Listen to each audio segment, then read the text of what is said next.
Have you ever wondered if it would be possible to grow greens and fresh vegetables inside of your home?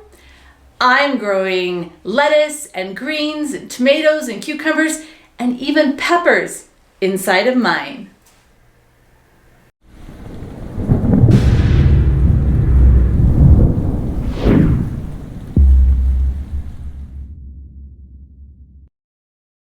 I'm Kylene, the Provident Prepper. September is National Preparedness Month, and we have been invited to participate in a collaboration with several other fantastic preppers and produce a video for every day during the month of September to help you with your preparedness efforts. This video is on indoor gardening because being able to grow some of your own food is incredibly important in a survival situation. Many of our friends have talked about how they don't have space to grow anything because they live in an apartment or there are restrictions in the community where they live.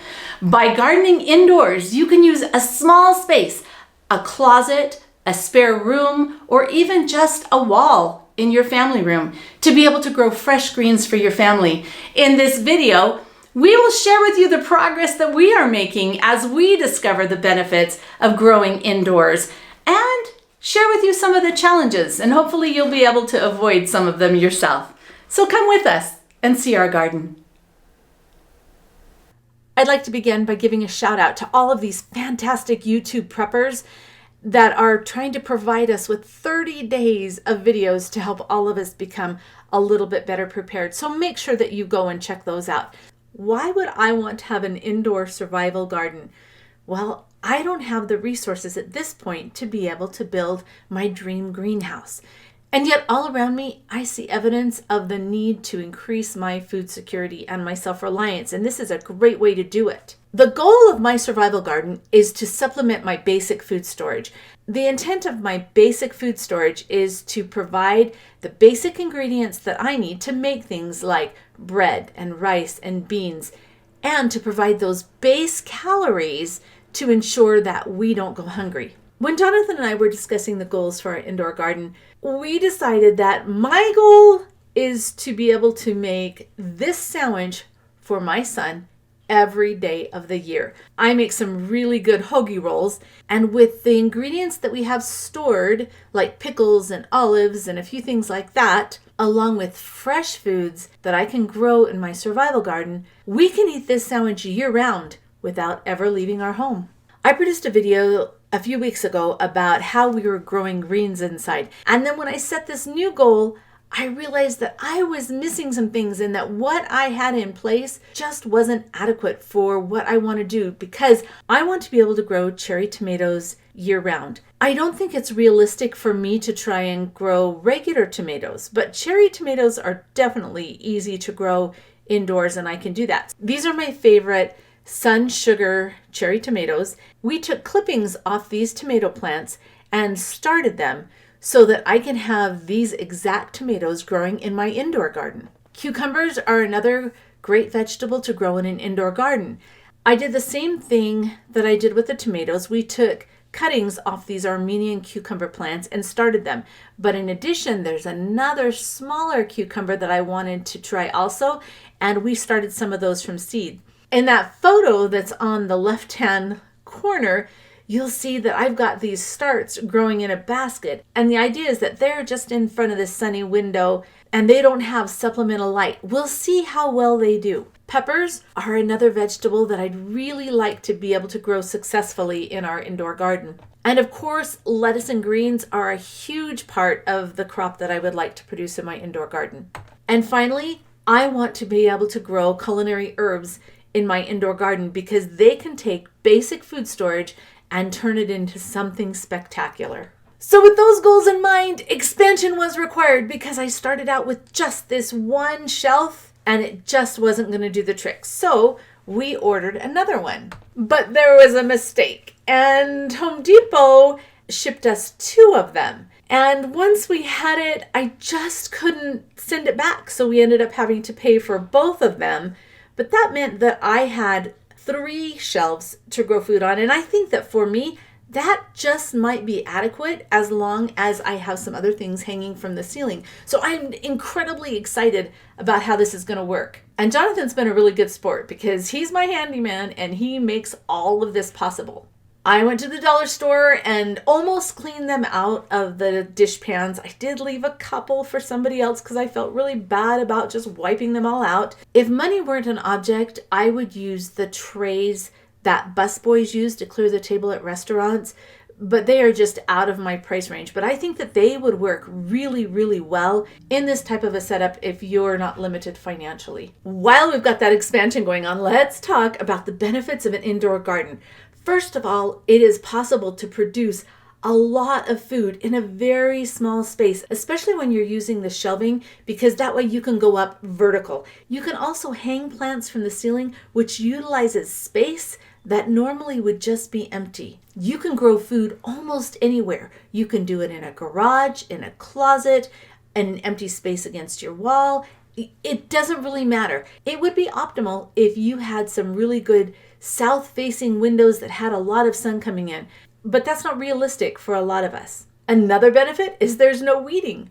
It is simple to control the insects, and you're in a protected environment. I don't have to worry about grasshoppers or chickens destroying things or deer or different animals destroying my crop. Also, there's a higher level of security so that you can grow your food without some passersby knowing what you have and harvesting it for themselves. And for me, the biggest benefit of my indoor garden is it's therapeutic. I find great beauty and peace in my indoor garden as well as my outdoor garden. There are definitely some disadvantages to an indoor garden.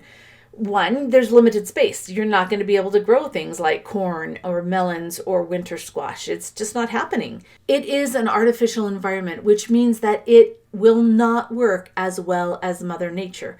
But you also don't have the variability that comes with Mother Nature either. Sustainability is also an issue.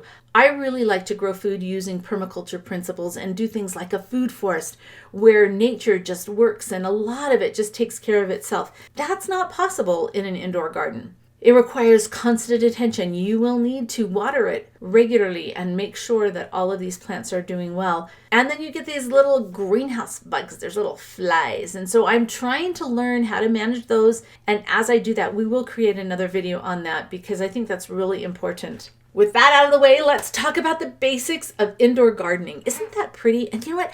This is just the beginning. This is just a month or so old. So we've got a long way to go. Number one, plants need light. Whether it's natural light or artificial light, plants need light.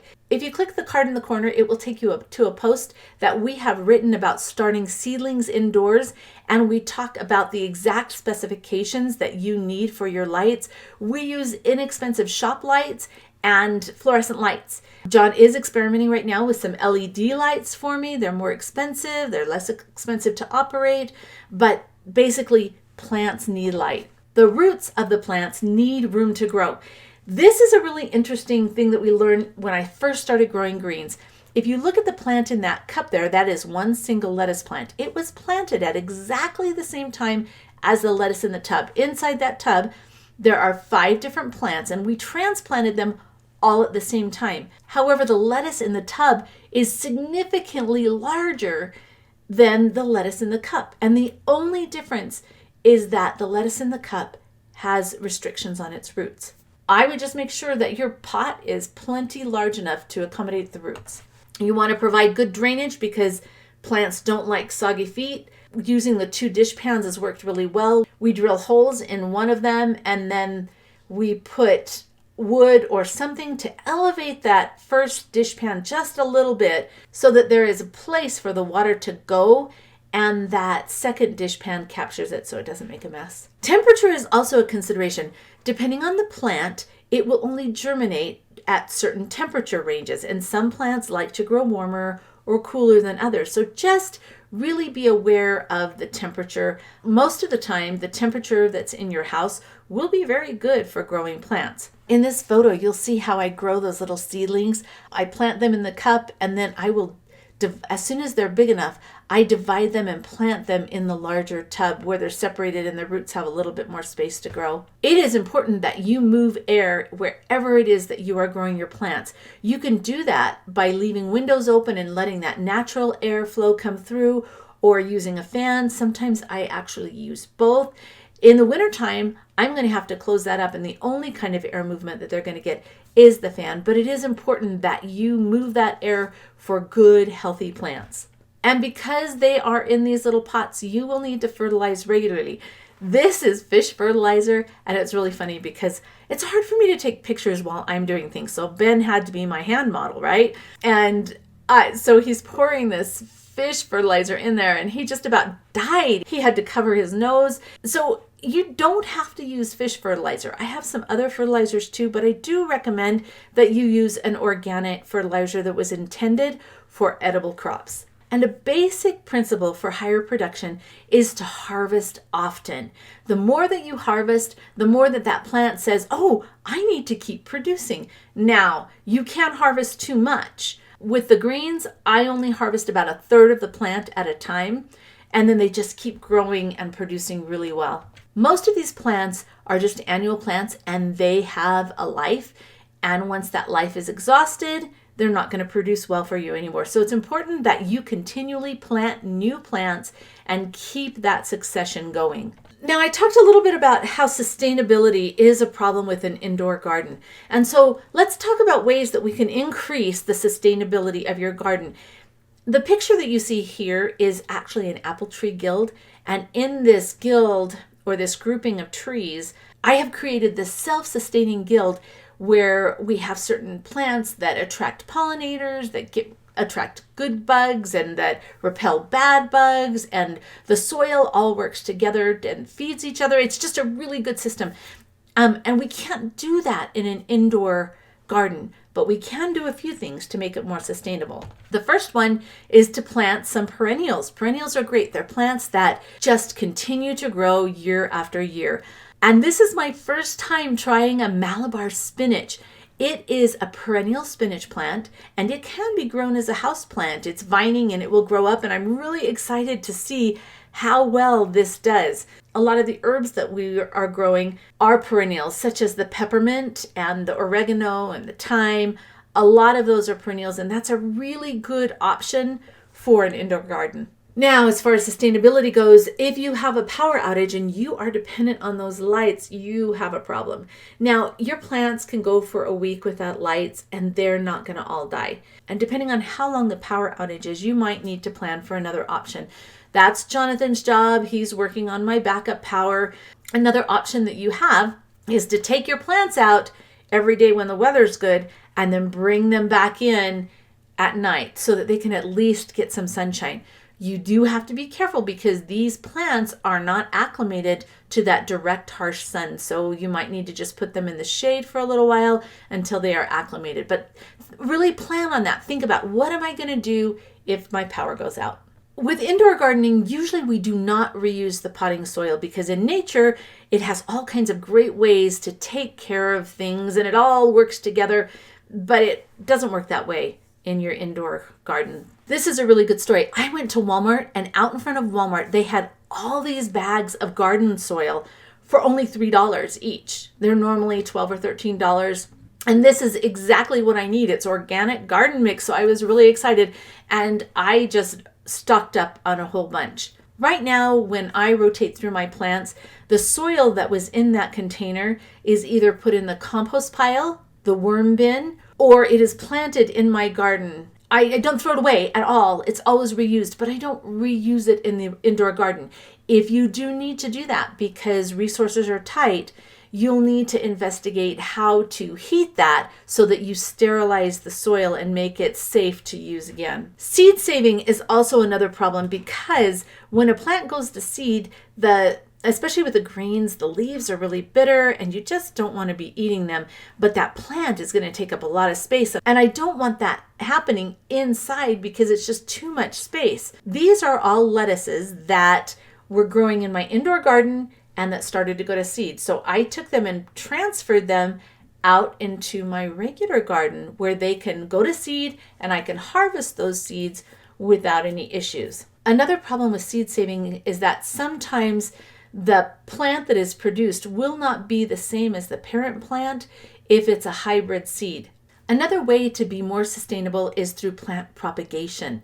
These are Armenian cucumbers that I was growing in the garden, and we just took cuttings off of them. So we cloned them or did cuttings, and we put them in this water and let them root out. And then we planted them into these pots. And as you can see, they are doing really, really well. And I'm looking forward to seeing how this progresses. We'll keep you updated on it. We also did that with the tomato plants and with some peppers. This all boils down to having the ability to produce nutritionally dense foods inside of my home so that I don't have to go to the store, whether it's because the store doesn't have the supplies that I need, because it's dangerous to go to the store, or I don't have the funds to buy the food. This is a great way to make sure that I have the foods that I need to keep my family healthy. So what's your goal? You do not have to be as ambitious as I am. I am so excited about this, and I am thrilled to be able to see what all this looks like 6 months from now, and to be able to look out the window and see the snow-covered ground as I have cherry tomatoes growing inside. But that doesn't have to be your goal. Your goal could be one pot that has that Malabar spinach in it, and you're just growing it as a houseplant. I encourage you to start small, to be realistic about your lifestyle and what you can do and what your budget can allow, and to have fun. Because for me, I love to grow things. There's something incredibly satisfying about serving up a meal where you have produced a significant portion of the food that is being eaten at that meal. If you'd like to know more, visit The Provident Prepper, How to Grow an Indoor Survival Garden. And on YouTube, we have a video, Fresh Greens Every Day for Pennies. This video focuses on exactly how to grow the greens, but not some of the other things. And then Inexpensive Grow Lights. This is where it all started, and I got addicted to indoor gardening. Because originally, I just wanted to get a jump on the season because I was really worried about what was going to happen this year and whether or not I was actually going to be able to go to the nursery and pick up plants. And I've done it so many other ways, but this was really fun, and I am completely sold on this Inexpensive Grow Light system because really you can fit it into your budget. Thank you for all of your support. I hope that you watch this, you read this, and that you start growing something in your own home. If I can do this, you can do this. And like with everything in prepping, there's an inexpensive way to accomplish something and a more expensive way. We tend to choose the less expensive way because it fits better within our budget. And now for the question of the day. What experience do you have growing edible foods indoors? And what can you teach us about it? Comment below. And thanks for being part of the solution.